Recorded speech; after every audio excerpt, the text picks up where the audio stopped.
Yo, what is going on, squad? Welcome to another video. This is a vlog. I'm holding the camera again. Drop a like on this video. First 5 seconds of the video, I'm telling you to drop a like on this video. But hey, you know what I mean? Like, I kind of miss vlogging this way. If you want to see more vlogs like this, drop a like on this video. Just had my ice cold brew, okay? We had some black coffee with some sugar-free peppermint mocha creamer because freaking Christmas, huh? I'm reading Awaken the Giant by Tony Robbins, guys. 10 out of 10 recommend this book. It really does help you shift your mental perspective on things and help you just overall just be a more positive person. That's exactly what that book's done for me. We got Jerry here. Jerry likes to join me every single morning when I read my book, and I just love this cat. My God, I love this cat. But yeah, welcome to the day in life.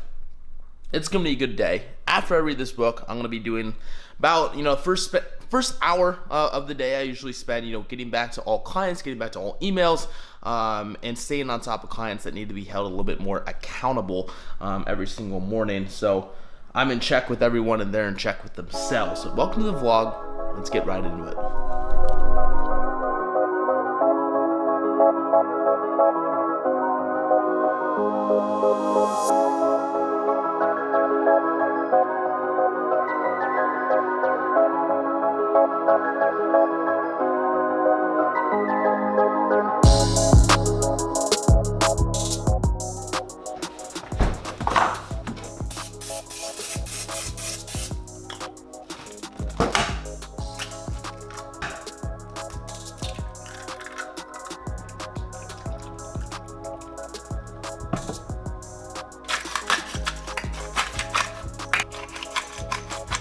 We got meal number one here. We got an egg white with 2 whole eggs, omelet with spinach, and then 3 slices of this Nature's Own 40-calorie bread, which I do really like. It's the honey wheat, so it's only 40 calories per slice, pretty high in fiber as well. This has been like my staple go-to meal since ending prep. I've been having an omelet like every single day on prep, and your body thrives off consistency and rhythms, and so this is like my favorite meal to start off the day with. And then before I go work out at 11, I have my 2 cups of oats. So this is what I've been having lately. I also put butter spray and cinnamon on the toast, so that is meal 1. After this, I think I'm going to get some more work done, actually clean up my car and do a full walk around of the car, because I feel like you guys really haven't fully seen it yet. And then 2 of my clients, Jeffrey and Brian, 2 of my athletes, actually, they'll be stepping on stage from shredding, and are driving all the way down from Mount Pleasant, Texas to train with me today. So we're going to take you through a back and bicep workout. All right, I'm going to go ahead and give you guys the full walk around of the car, talk a lot about it a little bit more in depth last video. I give you guys like small clips of it, but not an actual like real look. So here it is, all cleaned up.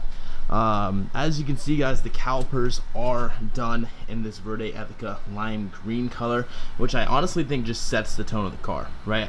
I was kind of on the fence about doing like a super like wild color or a neutral color, so I think this is kind of the best of both worlds to kind of throw that hint of color in there. But it's done in, again, the Gloss Storm gray, so it is a very, very light gray color. A few of my friends told me, oh hey, it still looks white, and I can see why you think that, but to me it's a completely different color. So all the accents here on the front lip, as well as the grille and the hood vents, as well as the side vents, side skirts, and rear diffuser are done in gloss black. Come around back here. Also got the Nissan and the GTR badge debadged, and the door handles are also done in gloss black, as well as the roof done in gloss black, so the A-pillars can just flow right into the roof and be all black there. So having trouble noticing the difference here. This is the gray and this is the previous color, because they left the door panels here unwrapped. So that's the difference. Obviously it isn't the biggest difference in the world, but again, guys, the reason I didn't go with a darker shade of gray, or the Nardo gray, for example, which I'll put a picture of that here up on the screen, is because I've been seeing that color a lot lately. I think manufacturers are starting to pick up on that Nardo gray trend, and honestly, I've never seen this gray done before besides with Porsche.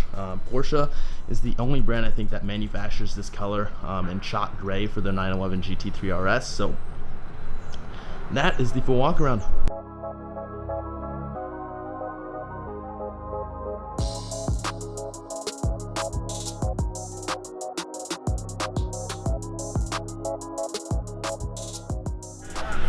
Look who it is. Good, homie. How you doing, man? Good, brother. How are you? Good. How was the drive down here? It's not bad. Yeah? We got here around 6:30 yesterday. Came straight. Hit a leg workout. That's what's up. We got Brian in town. Yes, sir. Been since summer shredding, man. Yeah. How's life been? Pretty good, man. Just enjoying the extra calories and just enjoying the process. Exactly, dude. You got like I pushed you up like 3,300. so I pushed you up 300 calories. Yes, sir. That's nice. Yeah, I'm liking it. I'm liking it. Yeah. That's real nice. Brian's gonna be competing in summer shredding next year with this dude. There he is. What's up, man? There he is. What's up, brother? Let me just drop the stuff. Yeah. How you doing, man? Good. How you doing? Good. Good to see you again. Yeah, same here. Freaking athletes are back in town, baby. All right, so we're actually on the second movement. I need Hodman. I suck at vlogging. We did a chest supported T-bar row to start. Now we're going into a set of 20 and then a set of 15. Pause here on the neutral grip lat pull down. So we have Brian doing it right now, and I'm gonna give him a few simple cues that's gonna help him target his lats more effectively. So when you What's up, guys? Nick the trainer here. All right. That's it. That's the vlog. When you come up, I want you to like focus on flaring your elbows outwards. And then when you come down, bring your elbows in and down. Yep. Now flare elbows out and get a stretch. Yep. Now come down. When you flare your elbows out, he's gonna get a little bit of an extra range of motion at the top of the movement to get a better stretch. That's nice. All right, so just one little adjustment that's gonna help him get a better lat contraction. I want you to actually slide your butt back a little bit. Push it back there, now go. That's gonna put him in a little bit of a disadvantage, which is gonna help him focus more on his lats more, right? That's absolutely beautiful. Notice how he's not overarching his back or coming down way too far. Flaring his elbows up at the top and then bringing them down and around at the bottom. All right, a few things that I'm gonna help him adjust. Let's lean forward a little bit more so you're keeping your torso at 90 degrees. Right, now you're not moving from that position right there. Now when you come forward, I want you to detract your scapula. Get a full stretch. There you go, now come back. Yep. And I want you to bring your elbows down here to your waist. Yep. Now you're gonna feel a lot more of a lower lat contraction, yeah? Yeah. That's nice.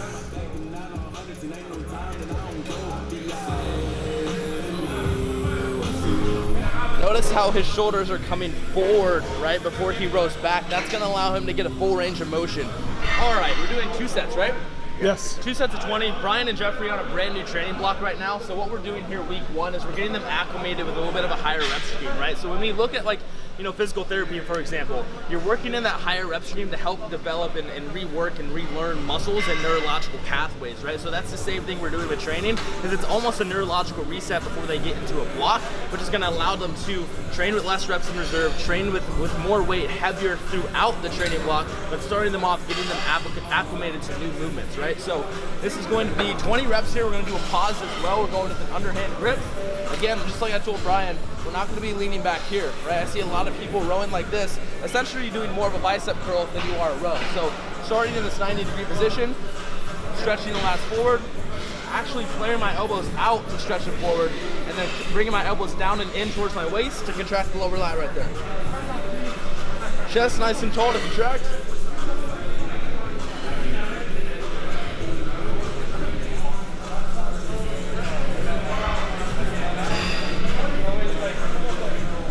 Look at this camera work, man. Our next movement we have here is 2 sets of dumbbell curl. It's a set of 20, a set of 15, yeah? So with the set of 20, it's a 3-second eccentric. One thing to realize with biceps is your biceps are working primarily at contraction and actually in the eccentric portion of the movement. So overloading that eccentric portion of the movement 3 seconds is going to roast the out of your biceps, right? A lot of bicep curls are done with a lot of momentum, right? At the end of the day, we're not fighting momentum, we're fighting weight here.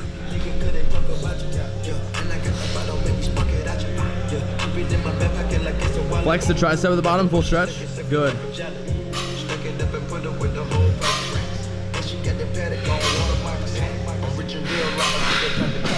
Let's keep the dumbbells out. Don't supinate. Yep, keep them out. Perfect. Let's bring the elbows forward a little bit and stay there. That's a lot harder. Same with you. Damn, your biceps are looking good. Let's bring your elbows forward. I'll keep them there. That's gonna keep a lot more tension on that bicep.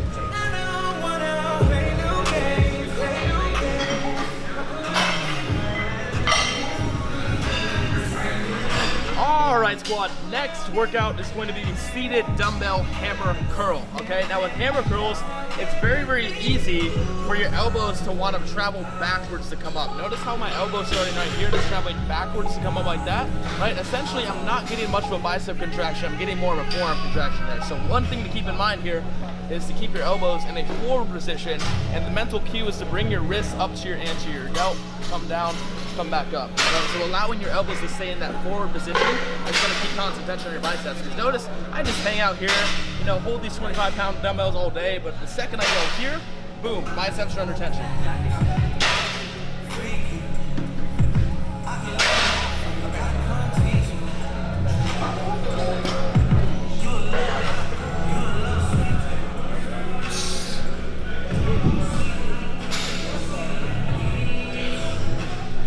All right, last bicep mover of the day. We got, oh wait, hold up, look at that pump, huh? We got this is the hammer strength preacher curl machine. If you guys have one of these, it's the best. It's the best. Is this hammer strength or just like Karian? I don't know. Regardless, mental cue here is I want Jeffrey to dig his armpits into the pad a little bit more. Putting himself, dig your armpits back in. So bring your arms forward a little bit. Bring my arms. You can. Arms forward. Like, okay. Yeah, I want you to okay. like dig in. Okay, Which way are you talking about? And then the mental cue here is I want you bringing that like above and behind your head. Think about just like bringing it behind your head. Yep. Back and biceps are done. How we feeling, boys? Good, man. Good? Got a pump, man. Yeah. I mean, we got that done in about an hour. About an hour's time, right, with 3 people. Guys, that just goes to show you don't need to be in here for an hour and a half, 2 hours at a time, right, to get an effective workout in.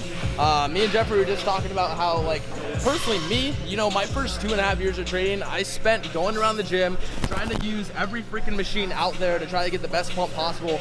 And as a result, I was overtraining. Yeah, I grew quickly because it was my first couple years of training, right? You're always going to have those newbie gains, but eventually it's going to die off, right? And so one thing to keep in consideration is MEV, which stands for minimum effective volume. Essentially, you guys want to be starting off your training blocks or training in general, training with about 10 working sets per muscle group per week. And as weeks go on, as 4-week periods go on, you want to start incrementally adding more sets in per muscle group to bring in that constant stimulus for growth. With that said, boys, just like that, let's get into some posing. These guys are going to be stepping on stage for summer shredding next summer. So I can't have you guys looking like a bunch of idiots on stage. Absolutely That's not. why we're here. The first thing that I can recommend to you is to look at and follow athletes in the sport. So men's physique pros are all pros for a reason. So like I can like think off the top of my head, I have like a set of favorite athletes like Joe Monchi, Jeremy Buendia are like 2 of my favorite men's physique pros right now, as well as like Andre Ferguson. You need to look at pros and kind of like do healthy comparison, right? You know, look at it in inspiration and say, hey, you know, I feel like he has a similar build as me, right? And kind of like look at their posing and say, okay, how can I implement this? Like try their posing routine, see if it works for you or it doesn't. And that's one of the best ways to learn, because that's personally how I learn, right? This is what I'm watching the pros. In reality, you think about like with dancing, you're always gonna have a dance instructor who's obviously a pro at dancing, and he or she is gonna be able to teach you those movements. You do the same thing just by watching pros, right? So for you, for example, I specifically remember one of the #1 things I like to think about is like, how do you take pictures of yourself in the mirror? Well, I remember specifically you did, and you flared your lats out. You flared your lats out like that, right? And so essentially, when you guys are on stage, you never just want to walk around like this, right? Like, you know, ILS, these people that walk around like this all the time, that's how you want to walk, because you don't want to lose tension in your lats. Everything with a front shot with men's physique is lats and abs. lats and abs, right? So you want to have that nice wide look. You don't just want to stand here. You want to have that nice wide look, and you want to flex your core down like this and keep your chest tall, right? You don't want to crunch over too much like this. Nice and tall like that. And I know that you can hit that because looking at you, you have really wide delts, you have really wide lats. For you, for example, you might be better off with a little bit of a blockier waist by doing more of a twisting motion, for example, right? I know, Jeffrey, you have a really, really small waist, right? So that allows you to hit a front shot and look a lot better with a front shot. Me, for example, like on stage, I have a front shot, but it's not my main one because I have a little bit of a blockier waist, so that's why I twist, right? And when I twist, notice how I'm even dropping this hip back a little bit more like that. So that's gonna help me twist my lats forward and keep my waist nice and small. So it's gonna require a lot of back flexibility too, right? Yeah. So the best way to learn is to show me what you think you have first, and then we'll adjust from there. I think I have it down here as well, right? So you don't What's gonna allow you to see more of that beat taper is actually the back. So what you did with the front pose is you flared your lats out, right? Essentially you wanna have a nice wide stance. You don't wanna be right here. Nice wide stance. Flare your lats out like this, and then it goes slightly back.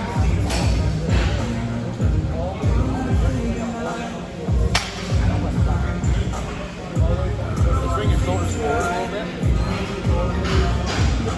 Alright, I'm going to give you a cue here that's going to help you a lot. Okay? So, essentially think about how we were doing the cable row, how you did a little bit of a scapular detraction right there. That's actually putting your lats in a stretch out position. So start right there in that stretch out position. Detract the scapula as much as you can, right? Now simply just bring your arms out, lean back. Flare out, flare out, flare out. This one's really hard to learn for people is how to flare their lats, right? There you go, just like that. There it is. Now slightly faster than that. That's gonna help you bring out your erectors and your lower back as well. Just like that, brother. And also one cue as well when you're in that pose is to flare your knees outwards, right? As much as you don't think that matters, that actually allows the judges to see the quad sweep from the outside, and it actually tightens up your lower back as well to bring out that Christmas tree look, right? So that's where I want you to be right there. So you kind of almost like stick your butt out, flare your lats back. It's gonna take a lot of practice, man. Yeah, it is. Yeah. Think about the front shot, right? The front shot, you're flaring your lats out. Like that. Now you're crunching too much, right? Yeah. Yeah. You gotta make sure not to squeeze your back. There it is. Now you're nice. That's the widest you look right there. You gotta hold that. Over time, as you fatigue, what you're gonna see is that you're gonna fatigue, you're gonna crunch in. So you gotta make sure to stay nice and wide, nice and tall, nice and wide. Can't be retracted. You don't want to retract. Not retracted, but stay forward. So the last shot you did was the widest. All right, so shoulders nice and even, and then let's lean more into this leg right here. That's a pretty damn good shot, brother. like that. Yeah, but now let's twist this a little bit more. So keep your shoulders nice and forward, but then twist the hips this way, right? Shoulders nice and forward, twist the hips that way.